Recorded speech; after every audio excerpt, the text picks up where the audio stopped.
ಸಿಕ್ಕಿತಾ? ಸಿಕ್ಕು ಹಿಡ್ಕೊಂಡು ಬೇಡ. ಇಲ್ಲ ಹಿಡ್ಕೊಂಡು ಬಿಟ್ಟೆ. ಸಿಕ್ಕಿದ ವಿಷಯ ಸಿಕ್ತು. ಹೌದೇನೆ? ಯಾವುದು? ಇದು ನಿನಗೆ ಮದುವೆ ಅಂತ ಹೇಳುದು ಬ್ಯಾಡ್ ಅಂತ ಹೇಳ್ಕೊಟ್ಟು ಹೇಳೋಣ. ಇಲ್ಲಿ ಅದೊಂದು ದೊಡ್ಡ ವಿಷಯ, ಅದು ವಿಶೇಷ. ನಿನಗಲ್ಲದೆ ಕಾಲಕ್ಕೆ ಮದುವೆ ಎನ್ನುವ ಸಂಸ್ಕಾರ ವ್ಯಕ್ತಿಗೆ ಯಾವ್ಯಾವ ಕಾಲಕ್ಕೆ ಯಾವ್ಯಾವ ಸಂಸ್ಕಾರಗಳಾಗಬೇಕು ಆ ಎಲ್ಲ ರೀತಿಯ ಸಂಸ್ಕಾರ ಆಗ್ಲೇಬೇಕು. ನೀನ್ ಚಿಂತೆ ಮಾಡ್ಬೇಡ, ನನಗೆ ಮದುವೆ ಆಗ್ತದೆ, ನನಗಿಲ್ಲ. ಅಪ್ಪನಲ್ಲಿ ಹೇಳು, 1 ವರ್ಷ ಬಿಟ್ಟು ನೀನು ಮದುವೆ ಮಾಡಿ. ಆಧಾರ ಮದುವೆಗಿದ್ದಾನೆ ಅಂತ ವಿಚಾರ ಗೊತ್ತಾದ್ರೆ ಸಾಕು, ಹೆಣ್ಣು ಮಕ್ಕಳು ಅಪ್ಪಂದ್ರೆ ಸಾಲುಗಟ್ಟು ನಿಲ್ತಾರೆ. ನನ್ನ ಮಗ ತಕೊಳ್ಳಿ, ನನ್ನ ಮಗ ತಕೊಳ್ಳಿ. ಕೆಲವೊಮ್ಮೆ ಹಾಗೆ ಹೆಚ್ಚಾದದ್ದನ್ನೆಲ್ಲ ಮಾರಾಟ ಮಾಡೋದು. ಅಂದ್ರೆ ನಾವು ಧರ್ಮ ಇಟ್ಕೊಳ್ತೀವಿ. ಅದನ್ನು ಹೇಳಿದ್ದ ನನಗೆ ಸಿಟ್ಟು ಬರೋದು ಯಾಕೆ? ಯಾರಿಂದ ದೊಡ್ಡ ವಿಷಯವಾ? ನಿನಗೆ ಅಲ್ಲದೆ ಇರಬಹುದು, ನನಗೆ ದೊಡ್ಡ ವಿಷಯವೇ. ಏನು? ಬಾಲ್ಯದ ಒಡನಾಡಿಗಳು ನಾನು ಹೋಗ್ತಾ ಗುರುಕುಲದಲ್ಲಿರುವಾಗ ಯಾವುದೇ ವಿಚಾರ ನನ್ನಲ್ಲಿ ಹೇಳದೆ ಹೋಗುವಳಿಗೆ ಇಲ್ಲ ಅಲ್ವಾ? ನಾನು ಹೇಳಿದ್ದು ನೀವು ಕೇಳುವ ತನಕ ಬಿಡುವುದೇ ಅಲ್ವಾ? ಏನೇ ಆಗಿಲ್ಲ ಹಾಗೊಂದಾಯ್ತು, ಆದರೆ ಹೀಗೊಂದಾಯ್ತು, ಅಪ್ಪ ಯಮ ಹೀಗೆ ಹಾಗೆ ಎಷ್ಟು ಬಾರಿ ಹೇಳಿ. ಹೌದು, ಜೀವನದಲ್ಲಿ ಉನ್ನತವಾದಂತಹ ಸಂಸ್ಕಾರ, ಮದುವೆ ಎನ್ನುವಂತ ಸಂಸ್ಕಾರಕ್ಕೆ ಒಳಗಾಗುತ್ತಿರುವಂತಹ ಸಂದರ್ಭ. ಈ ವಿಚಾರವನ್ನು ನಿನ್ನ ಬಾಯಿಗೆ ನಾನು ಕೇಳಲಿಲ್ವಲ್ಲ, ಅದಕ್ಕಾಗಿ ದಾರಿ ಮೇಲೆ ಹೋಗ್ತಾ ಇದ್ದೆ. ಯಾರೋ 3ನೇ ವ್ಯಕ್ತಿ ಆಡುವಂತ ಮಾತನ್ನು ಕೇಳಿದೆ, ವಿದ್ಯಾರ್ಥಿಗಳಿಗೆ ಮದುವೆ ಅಂತ ಕೇಳಿದ್ರು. ತಕ್ಷಣ ತಡ್ಕೊಳ್ಳಿಕ್ಕೆ ಆಗಲಿಲ್ಲ. ಯಾಕಂದ್ರೆ ಅವ ಹೇಳಿದ್ರಲ್ಲ, ನೀನಾಗಿ ನೀನು ಕರೆದು ಹೇಳ್ಬೇಕಿತ್ತು. ಬಾಲ್ಯದ ಒಡೆದಾಡಿ ಅಂತ ಮದುವೆ ವಿಶೇಷ ಅಲ್ಲ, ಮದುವೆಯಲ್ಲಿ ಒಂದು ವಿಶೇಷತೆ ಇದೆ. ಆದ್ರೆ ಅಷ್ಟಕ್ಕೆ ಮುಗಿಯಿತು. ನಿನಗೆ ಮದುವೆ ಎನ್ನುವಂತ ವಿಶೇಷತೆ ಮಾತ್ರ ಅಲ್ಲ, ಅದು ವಿಶೇಷ ನೀನು ಅದರಲ್ಲಿ ಹೇಳಿಲ್ಲ ಎನ್ನುವುದು ಒಂದು.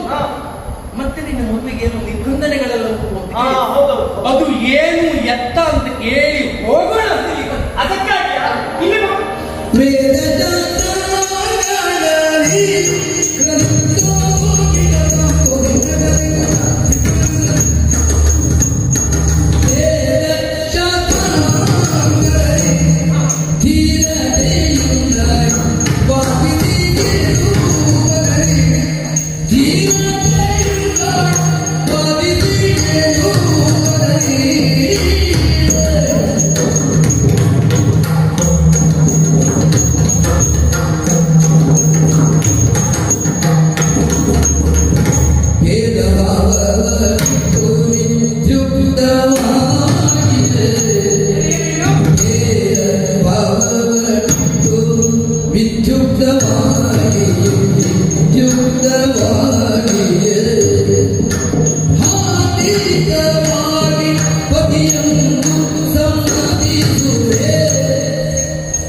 ಅದು ದೊಡ್ಡವರ ಮನೆ ವಿಷಯ ಅಂತ ಇಷ್ಟು ಸಣ್ಣದೇ. ಒಬ್ಬರ ಕಿವಿಯಿಂದ ಮತ್ತೊಬ್ಬರ ಕಿವಿಗೆ, ಮತ್ತೊಬ್ಬರ ಕಿವಿಯಿಂದ ಮತ್ತೊಬ್ಬರ ಬಾಯಿಗೆ, ಹೀಗೆ ಏನೆಲ್ಲ ಆಗಿ ಇಷ್ಟು ಚಿಕ್ಕದಿದ್ದದ್ದು ದೊಡ್ಡದಾಗಿ ಬರ್ತದೆ. ಹೇಳತ್ತಂದೇ ಇದನ್ನು ತೋರಿಸೋದು ಸಣ್ಣ ವಿಚಾರ ಮದುವೆ. ಅದು ಇನ್ನೊಬ್ಬರ ಕಿವಿಗೆ ಇನ್ನೊಬ್ಬರಿಗೆ ಕಿವಿಗೆ ಸೇರಿ ಮದುವೆ ಮದುವೆ. ಈಗ ಮದುವೆ ಅಂತ ಏನು ಅಲ್ಲಿಗೆ ಪೂರ್ಣವಿನ ಮೇಡೋ ಮದುವೆಗೆ ನಿನಗೆ ವೇದ ಗೊತ್ತಾ? ವಿದ್ಯುಂತಂಗೆ ವಾಣಿ ತಂಗಿ ನಿನಗೆ ಬರೇ ವೇದ ಗೊತ್ತಿದ್ದ ಬಂದೆ ವಿದ್ಯೆ ತಂಗಿ ವಾಣಿ ತಂಗಿ. ನಾನು ಹೇಳಿದ ನಾವೇದ ಅಲ್ಲ, ನಮ್ಮ ಕಡೆ ದಿನಾಗೆ ನೀನು ಗುರುಮಟ್ಟದಲ್ಲಿ ಚುಟ್ಟು ಲೆಕ್ಕ ಹಾಕಿದ್ದೆ ಬಿಟ್ಟು ವಿದ್ಯಾಭ್ಯಾಸಕ್ಕೆ ನಾನು ಹೇಳಿದ ಹಾಗಲ್ಲ. ವೇದಗಳು, ವೇದಗಳು 4 ವೇದಗಳು, 6 ಶಾಸ್ತ್ರಗಳು, 8 ಶಾಸ್ತ್ರ, ಹಾ. 18 ಪುರಾಣ, ಒಟ್ಟು 64 ವಿದ್ಯೆಗಳು. 64 ಹೌದು, ಹೌದು. 16 ವೇದಗಳು ಎಷ್ಟು? ವೇದಗಳು ಒಟ್ಟು 5 ವೇದ ಅಲ್ಲ, ಶಾಸ್ತ್ರಗಳು ಎಷ್ಟು? 12. ಹಾ? ಅಲ್ಲೇ ಸರಿ, ಅಲ್ಲೆಲ್ಲ ಕಡಿಮೆ ಆಯ್ತಪ್ಪ. ಹಾಗೆ ಯಾವ್ದು ನಾನು ಒಂದು 5 12 ಆಗ್ತದ, ಕೊನೆಗೆ 10 ಹಾಕಿ ಅದು. ಅದ್ರಾಗ 4 ವೇದಗಳು, 6 ಶಾಸ್ತ್ರಗಳು, 18 ಪುರಾಣಗಳು, 64 ವಿದ್ಯೆಗಳು. ಗುರುಗಳು ಹೇಳುವಾಗ ಕೇಳಿಲ್ವ ನೀವು? ಗುರುಗಳು ಹೇಳ್ತಾ ಇದ್ರು, ಹೊರಗಡೆ ಇದ್ದೆ. ಹಾಗೆ ಮನೆ ಬಂದೆ ದೋಚಷ್ಟೇ ಹಾಗೆ ನೀನೆಲ್ಲ ಹಾಗೆ 64 ಅನ್ನೋದು ಮತ್ತೆಲ್ಲ ಒಟ್ಟೊಟ್ಟು. ನಾನು ಹೇಳಿದ ಆಗಲ್ಲ. ನಾನು ಇದ್ದದಾದ್ರೂ ಹೇಗೆ ಗುರುಮಟ್ಟದಲ್ಲಿ ಹಾಗೆ ಗುರುಗಳು ಏನ್ ಹೇಳುದು ನನಗೆ? ಏನು? ವಿದ್ಯಾರ್ಥಿ ಪುಸ್ತಕದವಳು ನಾನು ಬಂದಾಗಲೂ ಹಾಗೆ ಪುಸ್ತಕದೊಳಗೆ ಹಾಗೆ ಇದೆ. ಹೌದು, ಪುಸ್ತಕವೂ ಬೇಕು, ಜೊತೆಗೆ ಮಸ್ತಕವು ಕಟ್ಟಿರ್ಬೇಕು. ಪುಸ್ತಕ ಎನ್ನುವುದು ಮಸ್ತಕವನ್ನು ಸೇರಿತು ಅಂತಾದ್ರೆ ಹಾ, ಜೀವನ ಭದ್ರವಾಗಿದೆ. ಕಲಾ ವಿದ್ಯಾವಂತಿ ಆದಂತ ನೀನು ಮದುವೆಯಾಗುತ್ತಿದ್ರೆ ಹಾ. ವಿದ್ಯಾವಂತರನ್ನು ಸರಿ. ವೇದ, ಸಾಹಿತ್ಯ, ತರ್ಕ, ಮೀಮಾಂಸೆ ಇದನ್ನೆಲ್ಲ ಅರಿತಿರ್ಬೇಕು. ಅವ ಬುದ್ಧಿವಂತರಾಗಿರ್ಬೇಕು. ಅಷ್ಟೇ ಅಲ್ಲ, ಅವ ಬುದ್ಧಿವಂತರಾಗಿದ್ದಾನೋ ಇಲ್ಲವೋ ಎನ್ನುವುದು ತಿಳಿಯುವುದು ಹೇಗೆ? ಸುಳ್ಳಲ್ಲ ಹಾಗೆ ನಾವು ಕೇಳಿದ ಪ್ರಶ್ನೆ ಹಾ. ಪಟ ಪಟ ಪಟ ಪಟ ಪಟ ಪಟ ಪಟ ಪಟ ಉತ್ತರಿಸ ಧೀರತೆಯಿಂದ ಯಾವಾಗ ನನ್ನನ್ನು ವಾದಿಸಿ ಗೆಲ್ಲುತ್ತಾನೋ ಅವನನ್ನೇ ಆರ್ಥಿಕವಾಗಿ ಪತಿ ಎಂದು ಸಂಬಂಧಿಸಬೇಕು. ಹೆಣ್ಮಕ್ಳು ಹಾಳಾಗುತ್ತೆ. ಯಾಕೆ? ನೀನು ಆಲೋಚನೆ ಮಾಡಿದ ದಾರಿ ತಪ್ಪು ಅಂತ ನಾನು ಹೇಳ್ತೀನಿ. ಏನು? ಅದು ಕಾಲಿಡುವ ಮುನ್ನ ಕಣ್ಣಿಟ್ಟು ಬೆಳೆಸಬೇಕು. ಎಲ್ಲಿ ತಪ್ಪಿದ್ದು? ಸ್ವಲ್ಪ ಆಲೋಚನೆ ಮಾಡಿ. ಏನು? ವಿದ್ಯೆ ಎನ್ನುವುದು ಯಾರಿಗೆ ಸೀಮಿತವಾದಂತ? ಒಬ್ಬ ಕುಂಟನಿಗೆ, ಕುರುಡನಿಗೆ, ಹೆಳವನಿಗೆ ವಿದ್ಯೆ ಇರಬಹುದು. ನೀನು ಇದ್ದೊಂದು ಹಂತವನ್ನು ಮಾಡಿರುವಂತ ಸಂದರ್ಭ ಯಾವುದೋ ಕುಂಟನೋ ಕುರುಡನೋ ಹೆಳವನೋ ಒಂದು ಸಭಾಂಗಣದಲ್ಲಿ ಬಂದು ನಿಂತು ನೀನು ಕೇಳುವಂತ ಪ್ರಶ್ನೆಗೆಲ್ಲ ಉತ್ತರವನ್ನ ಕೊಟ್ಟ ಅಂತ ಅವನನ್ನೇ ಮದುವೆಯಾಗುವುದು ನಾನು. ನಿನ್ನ ಜೀವನದ ಗತಿ ಏನು ಅಂತ ಆಲೋಚನೆ ಮಾಡಿ. ಯಾಕೆ? ನಡಿಬಾರ್ದು ರಕ್ತಗಂಬಳಿಯಿಂದ ಹಾಸಿಕೊಟ್ಟ ಒಂದಿನ ಅಪ್ಪ ನೀನು ಮಲಗುವುದೇ ಊಟ ಮಾಡುವುದು ಅಂತವನನ್ನು ಭರಿಸಿದಂತಾದ್ರೆ ಜೀವನದ ದಿಕ್ಕೆ ಬದಲಾಗಿ ಹೋಗ್ತದೆ. ಯಾವ ನಿನ್ನ ವಿದ್ಯೆ ಎನ್ನುವುದು ನೀನು ಅಲಂಕಾರವಾಗಿ ಬಳಸಿಕೊಂಡಿದ್ದೀಯೋ ಅದು ಅಹಂಕಾರವಾಗಿ ಜೀವನದುದ್ದಕ್ಕೂ ಕಣ್ಣೀರ ಬಾಳೆ ಆಗಿ ಹೋಗ್ತದೆ. ಉಂಟನನ್ನು ಹೇಳವನ್ನು ಮದುವೆಯಾಗಿ ಆದ್ರೆ ಅವನಲ್ಲಿ ವಿದ್ಯೆ ಉಂಟು ಅಂತಾದ್ರೆ ಜೀವನ ಸಾರ್ಥಕ ಕಂಡುಕೊಳ್ಳುವುದಕ್ಕೆ ಸಾಧ್ಯವಿಲ್ಲ. ಇಷ್ಟು ಚಂದದವರು ಹೋಗುವ ಕುಂಟನನ್ನು ಮದುವೆ ಆದ್ರೆ ಪ್ರಯೋಜನ ಏನು?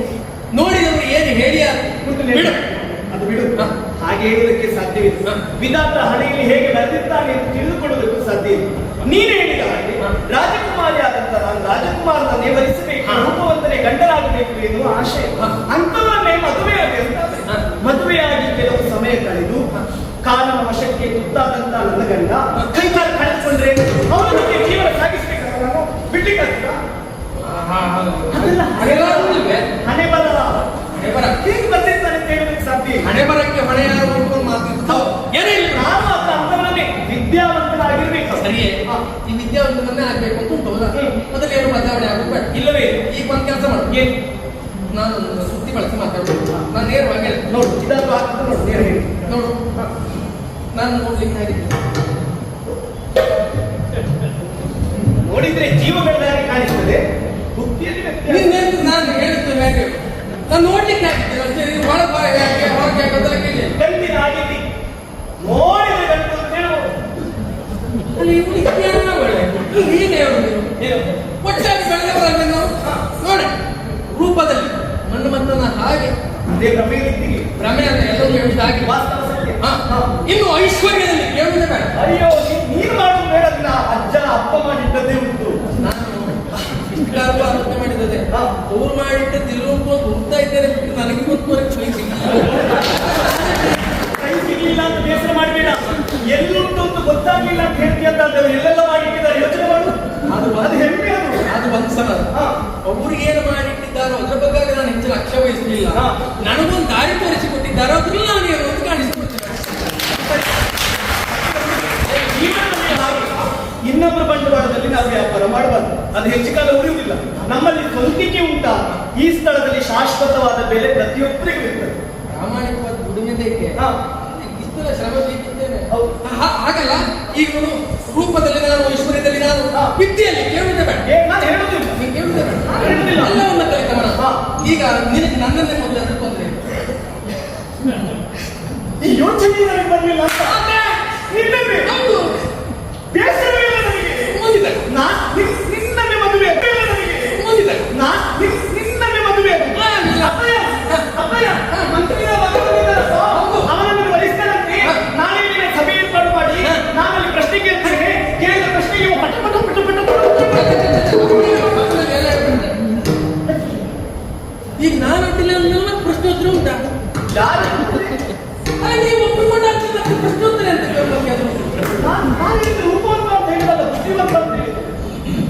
ಪ್ರಶ್ನೆ ಕೇಳುವೆ. ಕೇಳುದೇ ಆ ಕೇಳಿದ ಪ್ರಶ್ನೆಗೆ ನೀನು ಉತ್ತರಿಸ್ತೀಯೋ ನಿನ್ನನ್ನೇ ಮದುವೆ ಆಗ್ತದೆ. ಏನು? ಈಗ ನನಗೂ ಒಂದು ನಿನ್ನ ಮದುವೆ ನಿನಗೂ ನನಗೂ ಒಂದು ಗೊತ್ತಾಯ್ತು. ಈಗ ಪ್ರಶ್ನೆ ಕೇಳುವುದೇ ಒಂದು ಕೆಲಸ ಮಾಡು. ನೀನು ನಾಳೆ ಸಭೆಯಲ್ಲಿ ಯಾವ್ಯಾವ ಪ್ರಶ್ನೆ ಕೇಳ್ತೇನೆ ಕ್ರಮ ಸಂಖ್ಯೆಗೆ ಅನುಗುಣವಾಗಿ ಒಂದು ಕೆಳಗೂ ಬರೀಬೇಕು. ಈ ಪ್ರಶ್ನೆ ನೀವು ಉತ್ತರ ಅಂತ ಬರೀಬೇಕು. ಸರಿ, ಈಗ ನಾನು ಕ್ರಮ ಸಂಖ್ಯೆಯಲ್ಲಿ ಈ ಪ್ರಶ್ನೆ ಕೇಳ್ತೇನೆ, ಮೊದಲನೇದಿದ್ದು ಎರಡನೇದಿದ್ದು ಉತ್ತರ ಕೊಡ್ತೇನೆ. ಎಲ್ಲಿಯಾದ್ರೂ ತಪ್ಪಿ ಮೊದಲು ಕೇಳುವ ಪ್ರಶ್ನೆಯನ್ನು ನಾನು ಕೊನೆಯಲ್ಲಿ ಕೇಳಿದೆ, ನಾನು ಮೊದಲ ಪ್ರಶ್ನೆ ಉತ್ತರ ನಾವು ನೀವೇ ಪ್ರಶ್ನೆ ಹೆಂಗ್ ಮಾಡ್ಕೊಳ್ಬೇಕು ಬಿಟ್ಟು ನಾವು ಉತ್ತರ ಬದಲಾವಣೆ. ನಿನ್ನಂತ ವಿದ್ಯಾರ್ಥಿಗಳು ಇರುವುದರಿಂದಲೇ ನಿಷ್ಠಾವಂತ ವಿದ್ಯಾರ್ಥಿಗಳಿಗೆ ಪರೀಕ್ಷೆ ಬರೀಲಿಕ್ಕೆ ಆಗುದಿಲ್ಲ. ಪರೀಕ್ಷಾ ರಂಗಕ್ಕೆ ಹೋಗುದು, ಪ್ರಶ್ನೆ ಪತ್ರೆ ಸೋರಿಕೆ ಅಂತ ಹೇಳುದು ಮನೆಗೆ ಹೋಗುದು. ಮೊದಲನೇ ಪ್ರಶ್ನೆ ಎಲ್ಲ ಗೊತ್ತಾಗ್ತದೆ. ಸೋರಿಕೆ ಆಗುದಲ್ಲ ಯಾವಾಗ ನಿನಗೆ ಈ ಗುಂಡಿ ಕಾಣೋದು ಮಾತ್ರ ಹಿಂದ್ಗಡೆ ಎಷ್ಟೆಲ್ಲ ವ್ಯವಹಾರ ನಡೀತದೆ ಗೊತ್ತಿದೆ. ಎಲ್ಲ ನಿನ್ನಂತೆ ಅಪಾಯಿಂಟ್ಮೆಂಟ್ ಹೇಳ್ತಾರೆ ರಾಜಕೀಯ ಹೋಗೋದು. ನೀನು ಈ ಪ್ರಶ್ನೆ ಕೇಳುವುದೇ ನೀನು ಉತ್ತರ ಬರ್ಕೊಡೋದು ಬೇಡ. ನೀನು ಕೇಳ ಅದು ಪ್ರಶ್ನೆ ಕೇಳೋದು ನಾಳೆ ನಾಳೆ ಕತೆ ಕಲ್ಲು ಹಾಕ್ತೀನಿ ಅಂದ್ರೆ ನಾಳೆ ಕತೆ ಬಿಡು ಬಿಡು. ಇವತ್ತು ಏನಾಗ್ಬೇಕು ಅಂತ ಇವತ್ತು ಏನಾಗ್ಬೇಕು? ನೀವು ಓದ್ತಾ ಇರು. ನಾನು ಬೇಕಾದ್ರೆ ನಾನು ಆದ್ರೆ ಪುಸ್ತಕ ಕೊಡ್ತೇನೆ, ಓದ್ತಾ ಇರು. ನಾನು ಪುಸ್ತಕ ಓದಿ ಮತ್ತೆ ನಾನು ಓದಿದ್ರೆ ವಿದ್ಯೆ ತಾಯಿ ಆಗ್ತದೆ. ನನಗೆ ವಿದ್ಯೆ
ಇಲ್ಲಿಯವರೆಗೆ ವಾತಾವರಣ ಸರಿ ಇತ್ತು. ಸರಿ, ಈಗ ಸ್ವಲ್ಪ ಬದಲಾದ ಬರೀ ವಾತಾವರಣ ಬದಲಾದದ್ದು ಮಾತ್ರ ಅಲ್ಲ, ನೀನು ಸ್ವಲ್ಪ ಬದಲಾದ ಕಾಣಿಸ್ತದೆ. ಈಗ ಬಾಯಿಗೆ ಶಿಸ್ತ ಇದೆ,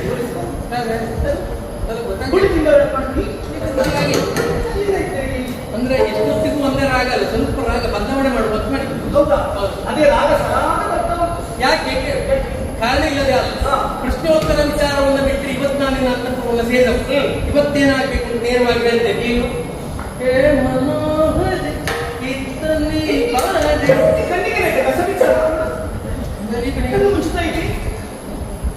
ಅಭಿನಯ ಗೊತ್ತಾಯ್ತಾಯ್ತಲ್ಲ. ಅಲ್ಲ, ನಿನ್ನ ಅಭಿನಯ ಹಾಗೆ ಉಂಟು ಅಂತ ಯೋಚನೆ ಮಾಡುವ. ರಸ ಬಿದ್ದಾಗುಂಟು ಅಭಿನಯ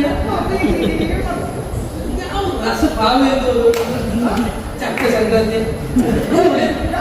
ಅದು ಹಾಗಲ್ಲ. ಹೀಗೆ ಮಾಡಿದ್ರೆ ಯಾವ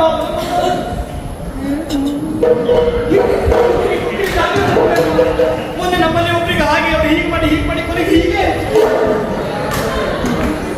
ಈ ಪ್ರಾಯದಲ್ಲಿ ನಂಗೆ ನರ ಪ್ರಾಯ ಆಗ್ಬೇಕು ಗೊತ್ತಿಲ್ಲ. ಈಗ ಯೌವನದಲ್ಲಿ ಅವರಿಗೆ ರೋಗ ಶುರುವಾಗುವುದು. ಅದಲ್ಲ, ಹೇ ಮನೋಹರ ಇತ್ತ ನೀ ಬಾರ. ಯಾಕಂದ್ರೆ ನಿನ್ನ ರೂಪವನ್ನು ಕಂಡು ಮನಸೋದವನು ನೇರವಾಗಿ ಹೇಳ್ಬಿಡ್ತೇನೆ. ನಿನ್ನ ದೇಹ ಸುಖವನ್ನ ಬಯಸಿ ಇಲ್ಲಿಗಳಿಗಾಗಿ ಬಂದವ. ನಾಳೆ ಅಂತ ಹೇಳಿದ್ರೆ ನಿನ್ನ ಪ್ರತಿಯಾಗುವವನ.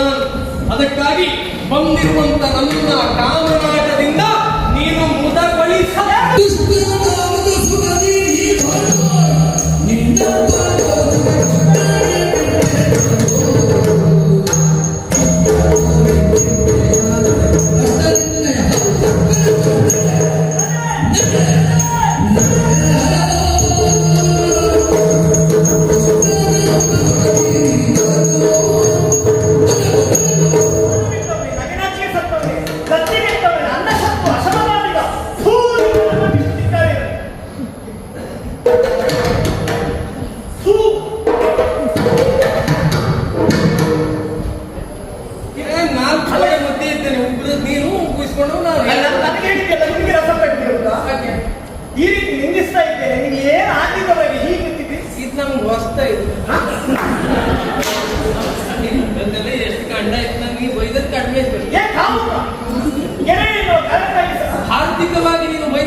ನಗೆನಾಚಿ ಇಟ್ಟವನೇ ಕಥಾಂತರ ಮಗಳೇ. ಈಗ ನಿಮ್ಮ ಬಾಯಲ್ಲಿ ಸತ್ಯ ಬಂತು ಮಗಳೇ. ಹಾ, ಮಾತಿಗೆಲ್ಲರೂ ಏನ್ ಬೇಕಿದ್ರು ಹೇಳು. ಇನ್ನೊಂದವ್ರು ಮನೆಗೆ ಸೇರಿದ್ರೆ ಮನೆಯಲ್ಲಿ ಸಂಬಂಧ ಪೂರ್ಣ ಹಾಳಾಗಿ ಹೋಗ್ತದೆ. ಸಂಸ್ಕಾರ ಹೀನ. ಹೋಗಬೇಕು. ಹೌದಪ್ಪ, ಇದು ಭಾವ ಅಲ್ಲ, ಇದು ಅಭಾವ. ಏ, ನೀನು ಗೆಳೆಯ ಎನ್ನುವ ಕಾರಣಕ್ಕಾಗಿ ಸಲಹೆಯನ್ನು ಮಾತನಾಡಿಸಿದ್ರೆ ಅದಕ್ಕೆ ದುರುಪಯೋಗಪಡಿಸಿಕೊಳ್ತಾ ಇದೆಯಾ? ಹಣ್ಣನ್ನು ತಿಂದು ಸಿಪ್ಪೆಯನ್ನು ಎಸೆಯುವ ಹಾಗೆ ಹೆಣ್ಣು ಮಕ್ಕಳನ್ನು ಕಳೆಯುವ ತಲೆಯಲ್ಲಿಲ್ಲ. ಮೊದಲಾಗಿ ಏನು ಹೇಳಿ, ಹೇಮನೋಹರ ಇತ್ತನೇ ಬಾರಿ ಮದುವೆ ಕುರಿತಾಗಿ ಕೇಳಿ ಪ್ರಶ್ನೆಗೆ ಉತ್ತರ ಕೊಟ್ಟಿಗೆ ಆಗುದಿಲ್ಲ ಅಂತ ಗೊತ್ತಾದ ಮೇಲೆ ಒಂದು ದಿನ ಸುಖ ಕೊಡುವಂತ ಏನು ಸಂತೆಯಲ್ಲಿ ಸಿಗುವ ಸಾಮಾನ್ಯ ತಿಳಿಸಿಕೊಂಡ್ಯಾ? ನೀನು ಹೇಳೋದಲ್ಲ, ನೀವಿಷ್ಟು ಹಾಳಾಗಕ್ಕೆ ಕಾರಣ ನಿನ್ನ ಅಪ್ಪಯ್ಯ. ಅಪ್ಪನ ಸುದ್ದಿ ಹೇಳಬೇಡ. ನೀನು ಮತ್ತೆ ನಿನ್ನ ಅಪ್ಪ ಅಂತ ಹೇಳಿದ್ರೆ ಉಗ್ರಾಂತಕ್ಕೆ ಬಿದ್ದ ಹೆಗ್ಗದ ಇದ್ದಾರೆ. ನಮ್ಮ ಸಂಪತ್ತು ಪೂರ್ಣ ನಾಶ ಮಾಡಲಿಕ್ಕೆ ನಮ್ಮ ನಾಡಿನ ಸೇರಿದವರಿಗೆ ನೀನು ಮುಖ ಬಾರಿಸ್ತಾ ಇದ್ದೆ, ಅನ್ನು ಉದಿಸ್ತಾ ಇದ್ದೆ. ಸುಮ್ಮನೆ ಇದೆಯಾಗೆ ನಿನ್ನ ನನ್ನ ಕಡೆ ಒಂದು ಆಯ್ ಮುಖಂಡ ಮಾತಾಡೋರು ಇದ್ದಾರೆ ನಿಮಗೆ. ಹೌದಾ? ಇಲ್ವಾ? ಹಾಗಾಗಬೇಕು.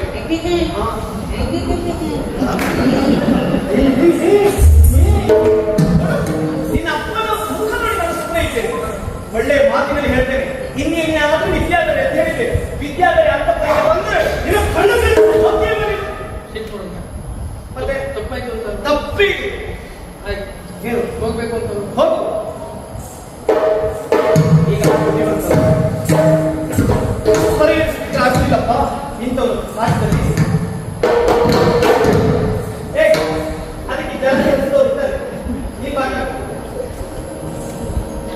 हे मनोहरे कितनी बारे हे मनोहरे कितनी बारे संत विदुरन कामनटनि कवि दोरे मनोहरे कितनी बारे बाबा कितनी बारे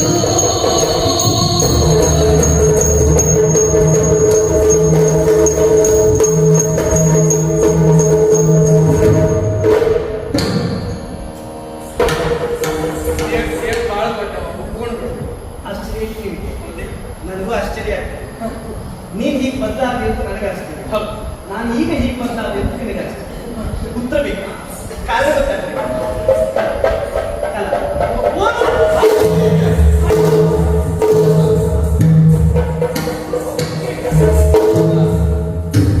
ಈಗ ಹೇಮನೋಹರ ಇತ್ತ ನೀ ಬಾರಿ ನಮ್ಮವರು ಎಷ್ಟೆಷ್ಟೊತ್ತಿಗೆ ಏನು ವಸ್ತು ಬೇಕೆಲ್ಲ ಗೊತ್ತಾಗ್ತದೆ. ಲೆಕ್ಕಾಚಾರ ಮಾಡ್ತೇನೆ ನೀ ಮಾಡುದು ಬೇಡ, ಅವ ನಮ್ಮಲ್ಲಿದ್ದವ ಕೆಲಸಕ್ಕೆ ನಾವು ಲೆಕ್ಕಾಚಾರ ಅಪ್ಪಂತ ಹೇಳಿ ಮಾಡಿಸಕ್ಕೆ ಊರಿನಿಂದ ಹೆಣ್ಣು ಸಂಸ್ಕಾರಯುತವಾಗಿ ಮನೆಯಲ್ಲಿಗಾಗ್ತದೆ.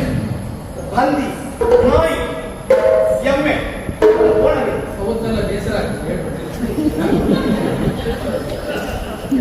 ದಯಮಾಡಿ ಏನು ಅಜ್ಞಾನದ ಅಂಧಕಾರದಲ್ಲಿರುವಂತ ನಿನ್ನ ತಲೆಗೆ ಒಂದು ಬಾಯಿಗೆ ಬಂದಾಗ ಅಡ್ಡಿಲ್ಲ, ಹಾಗಾಗಿ ಸಾಹಿತ್ಯ ಮಾತಾಡೋದು. ಇದು ಅಪರಾಧ ಎನ್ನುವುದು ನನಗೆ ಗೊತ್ತಾದ್ಮೇಲೆ ಗೊತ್ತಾಯ್ತು. ಏನ್ ಮಾಡೋಣ, ನಾನಾಗಿ ಮತ್ತೆ ಒತ್ತಾಯ ಪೂರಕನಾಗಿ ಇಲ್ಲಿಗೆ ಬರುವಂತ ಅನಿವಾರ್ಯತೆ. ಅಪ್ಪ ನನಗೆ ಭರವಸೆ ಮಾತನ್ನು ಕೊಟ್ಟ ಎನ್ನುವ ಹಾಗೆ ನಾನು ಇದನ್ನು ಭರಿಸಬೇಕೆನ್ನುವ ತೀರ್ಮಾನದಲ್ಲೇ ಬಂದು ನೀವು ವರಿಸುವುದಲ್ಲ, ಮತ್ತು ವರಿಸಲಿಕ್ಕೆ ಅಭ್ಯಾಸ ಮಾಡಿ. ಬಾಲ್ಯದ ಒಡನಾಡಿಯಾಗಿ ವಿನೋದದಲ್ಲಿ ನಿನ್ನಲ್ಲಿ ಮಾತಾಡೋದಕ್ಕಾಗಿ ಸಿಟ್ಟಿನ ಬರದಲ್ಲಿ ನೀನು ಹೊಡೆದೆ. ಸತ್ಯ ಹೇಳ್ತೇನೆ ವಿದ್ಯಾರ್ಥಿ, ಈಗಾದ್ರೂ ಅದು ಹೇಳಿ ಅನುಮಾನವೇ ನನ್ನಲ್ಲಿರುವಂತ ಈ ಕಾಮ ಎನ್ನುವಂತ ಅಜ್ಞಾನ ದೂರವಾಗಿ ಸುಜ್ಞಾನದ ಬೆಳಕನ್ನು ಕೊಟ್ಟವಳು ನೀನು. ನೀನು ಗುರುಮಠಕ್ಕೆ ಹೋದದ್ದು ಸಾರ್ಥಕ. ಈಗ ನಿನಗೆ ಜ್ಞಾನ ಉದಯ ಆಯ್ತು. ಮಾಡಿದ ತಪ್ಪನ್ನು ಕ್ಷಮಿಸುವುದರ ಒಟ್ಟಿಗೆ ಇವತ್ತು ಒಂದಿವ್ಸ ನಾನು ಒಟ್ಟಿಗೆ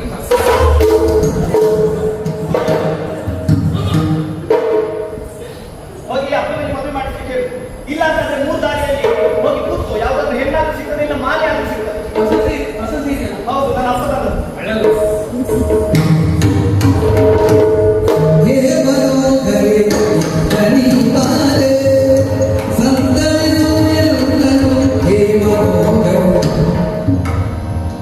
ಧರ್ಮಕ್ಕೆ ನನಗೆ ಹೇಳ್ಬಿಟ್ಟಲ್ಲ, ನಿಮ್ಗೊಂದು ಹೇಳ್ಬಿಟ್ಟು ವಿಜ್ಞಾನ ಆಗುದ ಕಾರಣ ನೀವೇ. ಹೌದಪ್ಪ, ಪ್ರೋತ್ಸಾಹ ಕೊಟ್ಟರೆ ಅದಕ್ಕೆ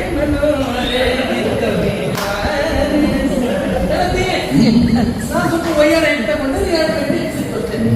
ಹೇಳಿಕ್ಕಿತ್ತು ಎರಡು ಈಗ ಕೊಡು ಎರಡು ಅಲ್ಲಿ ಕೊಡು ಯಾಕಂದ್ರೆ ಸರಿಯಾಗ್ತದೆ ಸ್ವಾಮಿ ಹಾ